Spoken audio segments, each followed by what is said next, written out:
not universal by any means. We have, in effect, different brands of Christianity living often side by side, even in the same city. At one point in Rome, Justin Martyr has his Christian school in one part of the city, and the Gnostic teacher Valentinus in another school in Rome, and another so-called heretic by the name of Marcion is also in Rome just down the street somewhere. All of these alongside of the official papal tradition that developed as part of St. Peter's See in Rome. There were still debates about how Christians should relate to Judaism. One group following the Jewish calendar felt that Easter should fall on the same day as Passover. Others thought they should follow the Roman calendar and celebrate during the solar festival of the spring equinox on a Sunday. And Marcion wanted to strip away everything that smacked of Jewish traditions. Marcion was a wealthy ship owner. He came to Rome and he gave the Roman Church a lot of money, and they welcomed him with open arms.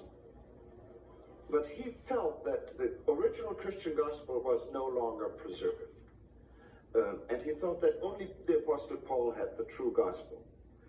And he set out to find this true gospel, and he took the Gospel of Luke and purified it from whatever he thought was Jewish and said, this should be the scripture for the church. And this should be the only scripture for the church.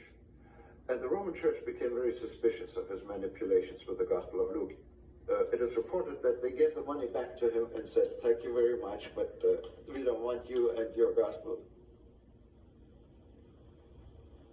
This is where we start to see a kind of proliferation of Gospels tradition all over the empire.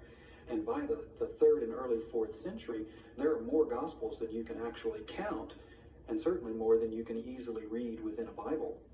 The Gospel of Mary Magdalene, for example, shows us a Christian community in which Mary Magdalene is regarded as a disciple, as a leader, as one of the major teachers in the group, and one who claims that women should be able to teach. Another text called the Gospel of Truth is not a narrative of the death and resurrection of Jesus at all, and it's a symbolic reflection on certain themes that come from Scripture or are associated with the life and teachings of Jesus. We also hear of other kinds of Gospels that develop. Stories of the birth that tell you in lurid detail, really, how true it really was, or how marvelous and miraculous it was.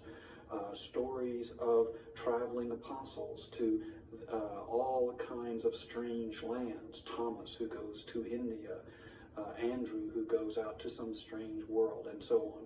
These kinds of stories proliferate through the 2nd and 3rd century.